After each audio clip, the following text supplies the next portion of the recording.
جی ناظرین، حرف راز میں ایک بار پھر خوش آمدید. ہم بات کریں تنظیم اسلامی کے نئے سربراہ جناب شجاع الدین شیخ صاحب سے. شجاع صاحب، آپ کو پھر پروگرام میں خوش آمدید کہہ رہے ہیں. یہ بتائیے گا کہ آپ نے بھی گفتگو کی کہ مشترکات کے اوپر جو ہے وہ اکٹھے ہو جانا چاہیے تمام دینی جماعتوں کو، لیکن ہم یہ بھی جانتے ہیں کہ تنظیم اسلامی کے امیر ڈاکٹر اسرار صاحب بھی جماعت اسلامی میں رہے. اس کے بعد انہوں نے انتخابی سیاست سے الگ ہو کر یہ والا جو راستہ اختیار کیا. کیا موجودہ دور کے اندر جو جماعتیں انتخابی سیاست سے بھی بیزار ہو چکی ہیں، جماعت اسلامی بھی انتخابی سیاست میں حصہ لیتی رہی ہے، آپ کے بڑے قریبی رابطے ہیں، سید منور حسن صاحب کے انتقال پہ بھی ہم نے دیکھا کہ آپ سب سے آگے تھے، کیا یہ وقت آ نہیں گیا کہ یہ پھر ایک ساتھ اکٹھی ہو جائیں تنظیم اسلامی یا جماعت اسلامی میں پھر اتحاد کا کوئی امکان ہے؟ جی جزاک اللہ خیر. بہت اہم سوال آپ کا ہے، اور ظاہری بات ہے کہ ہر درد دل رکھنے والا جو دین کا درد رکھتا ہے وہ یہی چاہتا ہے کہ جو لوگ بھی دین کی خدمت اور اس کے مشن میں لگے ہوئے ہیں وہ قریب آئیں اور ایک دوسرے کے ساتھ چلنے کی کوشش کریں. اچھا، علمی طور پر کسی سے اختلاف رکھنا اس میں شرعاً بھی کوئی مسئلہ نہیں ہے. ہاں یہ کہ دل خدا نہ خاصہ پھٹ جائیں، میں کچھ اور من دیگرم تو دیگری والی بات ہو جائے، اس سے ہمیں بالکل اتفاق نہیں ہے. اب میں آپ کو دلچسپ بات عرض کروں کہ منور حسن صاحب اللہ تعالیٰ ان کی مغفرت فرمائے بڑی محبت مجھ سے کیا کرتے تھے. ایک تحریک اسلامی بھی جماعت ہے اور یہ صاحب بھی واقف ہیں، تو ان کا ایک سیمینار تھا کراچی میں، اور وہاں جی ہمارے امیر سابقہ امیر محترم حافظ عاقب سعید صاحب کو لاہور سے کراچی تشریف لانا تھا. البتہ وہ فلائٹ اویلیبلٹی نہ ہو سکی تو ان کی جگہ مجھے کلام کرنا پڑا. تو میرے کلام کے بعد سید منور حسن صاحب مرحوم ان کی باری تھی بیان کرنے کی. بڑی محبت سے انہوں نے میرا ذکر کیا اور اس کے بعد کہا بھائی کہ انتخابی سیاست کے راستے کے مقابلے میں ہمیں ذرا محترم ڈاکٹر اسرار احمد صاحب رحمۃ اللہ علیہ کے تجویز کردہ طریقہ کار کو بھی دیکھ لینا چاہیے. یہ میں پوری دیانتداری کے ساتھ اس بات کو عرض کر رہا ہوں. اور جہاں تک روابط کی بات ہے، ابھی جیسے ہی ہمارا یہ 8 اگست کو اجتماع تھا شورا کا، جہاں پر یہ مشورے کے بعد میرے بارے میں ہمارے بزرگوں نے فیصلہ کیا، اور یہ سب واقف ہیں کہ کتنے بڑے عمر کے اعتبار سے بزرگ ہماری تنظیم میں موجود ہے، تو میرے بڑے ناتواں کندھوں پر یہ ذمہ داری ہے. لیکن یہ کہ جیسے یہ سارا معاملہ ہوا، منصورہ لاہور سے ہمیں فون آئے ہیں، اور وہ لیاقت بلوچ صاحب کا فون آیا، وہ ملاقات کرنا چاہتے ہیں. کراچی میں اب وہ سندھ کے امیر ہیں محمد حسین مہندی صاحب، ان کا خیر سگالی کا فون آیا. تو روابط ہمارے موجود ہیں، اور رابطوں ہی کے نتیجے میں شاید ہم کسی کنسنسس کی طرف جا سکیں. استاد محترم ڈاکٹر اسرار صاحب رحمۃ اللہ علیہ ایک بات بیان فرماتے تھے، حج کے موقع پر دیکھیے اللہ ہم سب کو سعادت عطا فرمائے اور حالات کو بھی ریزیوم فرما دے. دنیا کے کونے کونے سے مسلمان آ رہے ہیں، کوئی شمال سے، کوئی جنوب سے، کوئی مشرق سے، مغرب سے. منزل سب کی ایک ہوتی ہے، تو اخلاص والے ہوتے اللہ عرفات میں ان کو جمع فرما دیتا ہے. تو ہمارا یہ یقین ہے، یہ دینی اجتماعیت ہے، ان میں علمی اختلاف ہے، یہ طریقہ کار کا اختلاف ہے، لیکن جن لوگوں میں اخلاص ہے اللہ ہم سب کو عطا فرمائے. اللہ آج نہیں کل ہمیں جمع کر ہی دے گا، اور حالات اس تناظر کی طرف لے جا سکتے ہیں. عثمان صاحب نے فرمایا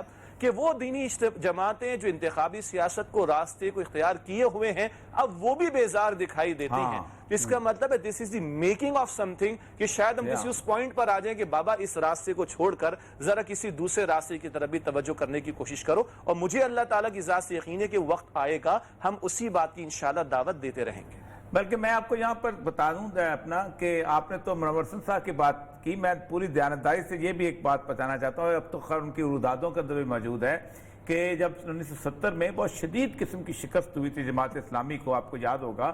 تو مولانا مودودی بہت پریشان تھے. ان کو اندازہ نہیں ہو سکتا تھا کہ اس ملک کے اندر جہاں اتنا دین کا لوگوں بات کرتے ہیں وہ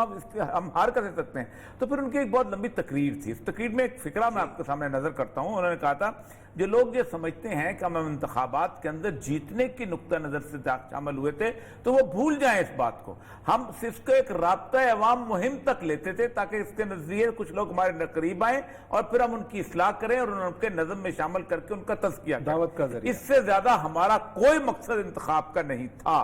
پھر انہوں نے 1977 میں مولانا مودودی کو خود اپنی کانوں سے سنا ہے کہ جب وہ بہت زیادہ موومنٹ چل رہے تھے تو کہتے کہ کس نے کہا ہے کہ صرف ایک راستہ ہی جمہوریت کا ہے جس سے انقلاب لایا جا سکتا ہے، بے شمار اور راستے ہیں. اور پھر انہوں نے بڑی تفصیل سے بتایا پریشر گروپس کے راستے، دوسرے راستے، کیسے انقلاب آتا ہے. یہ باقاعدہ اچھرا کے اندر وہ بیٹھا کرتے تھے شام کے مجلس میں. تو یہ چیز تو موجود ہے، مسئلہ سر یہ ہے کہ آپ چونکہ آپ اس لیکن میں اس آ کے گئے لیے ہیں، وہ خفیہ راستہ اختیار کرنے کی نفی کرتے تھے خفیہ تو اسلام میں ہوتا ہی کچھ نہیں ہے جی، اسلام میں خفیہ تو ہوتا ہی جی کچھ جی دعوت جی میں- بالکل ہاں بالکل اسلام تو بڑا واضح ہے، ہاں خفیہ تو خفیہ والوں کا ہوتا ہے۔ اچھا میں سر یہ کہنا چاہتا اپنا کہ اپنا شیخ صاحب کہ میں جو سیلیبس کی بات آپ کے سامنے رکھی،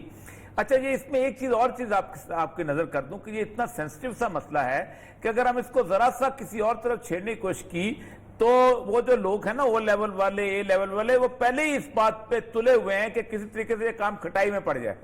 ٹھیک؟ تو یہ وہ ہینڈل ود دا کیئر والی بات والا مسئلہ ہے، تو اس پہ اگر آپ اپنی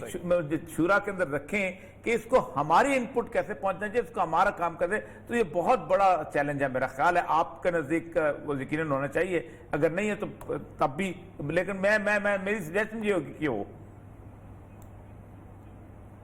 بالکل بالکل آپ نے بجا فرمایا۔ آپ کی پچھلی بات کے تسلسل میں ایک ذکر میں کر دوں کہ مولانا مودودی رحمۃ اللہ علیہ کا آپ نے ذکر فرمایا غالباً 77 کے تعلق سے، اور آپ کو یاد ہوگا 79 میں ایران کا ریولوشن آیا، اور اس کے بعد ڈاکٹر اسرار احمد صاحب رحمۃ اللہ علیہ نے ارلیز 80s میں اس ریولوشن کے بہرحال بڑے اثرات محسوس کیے جا رہے تھے، تو اسلامی انقلاب کیا ہوتا ہے اس کو انہوں نے بہت تفصیل سے بیان فرمایا، اور جمعے 11 خطابات ان کے جمعہ بڑے مشہور ہیں منہج انقلاب نبوی صلی اللہ علیہ وسلم کے نام سے، کہ بہرحال لقد کان لکم فی رسول اللہ اسوۃ حسنہ، آج بھی یہ کام کرنا تو اسی طریقے پر ہوگا جو محمد رسول اللہ علیہ السلام کا طریقہ تھا۔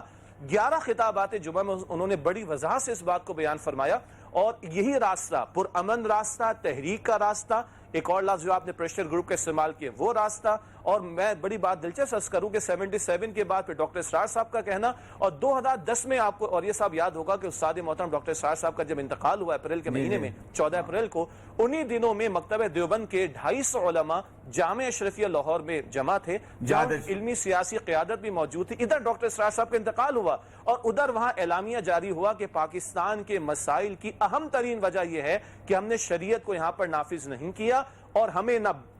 بلٹ کا راستہ اختیار کرنا نہ کوئی اور، بلکہ ہمیں ایک پرامن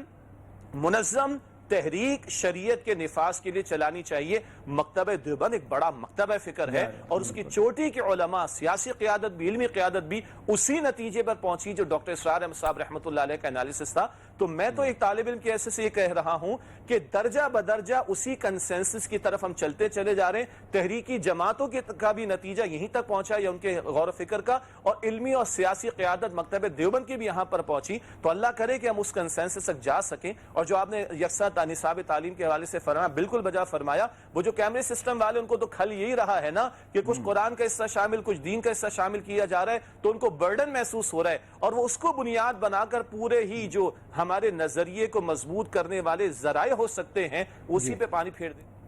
چلیں جی، بہت شکریہ شجاع الدین شیخ صاحب، آپ نے اور جہاں ہمارے روابط تفصیل سے اپنی گفتگو رکھی اور آپ کا جو پیغام پوری قوم تک پہنچا، آپ کا بہت شکریہ پروگرام میں تشریف لانے کے لیے۔ ناظرین، یہ تھا آج کا پروگرام، اپنے فیڈ بیک سے ہمیں آگاہ کیجیے گا، کل ملتے ہیں نئے موضوعات کے ساتھ، اپنا خیال رکھیں، اللہ حافظ۔